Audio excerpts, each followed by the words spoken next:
I think Trump helped facilitate a fake electric scheme to override the election in 2020, to have Mike Pence not certify the election, and then allowed violence to happen at the Capitol.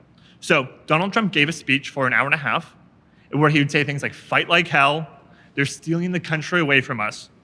And then when people got to the Capitol, Donald Trump sat there for 3 hours and watched them. When his aides, his family, and everyone was telling him, put a stop to the violence, call them, tell them to go home. He did not. And I think that is an example of Trump not committing to the peaceful transfer of power. He was allowing the violence to happen when he could have stopped it. Okay, so as far as allowing the violence to happen when he could have stopped it, I'm wondering exactly what he could have done given the fact that the Capitol Police were activated, in fact, pretty quickly in the middle of that debacle. As far as not committing to the peaceful transfer of power, do we mean verbally or in action? So I agree with you. Verbally, he never suggested that I am going to leave, and then he did. So so I'm not sure actually how much we disagree on this matter. I thought that January 6th was terrible. I thought that his behavior between the election of November 2020 and January 6th was bad. There may be disagreement on the extent to which we believe incitement took place as opposed to bad behavior that raised the temperature that I think was really, really negative.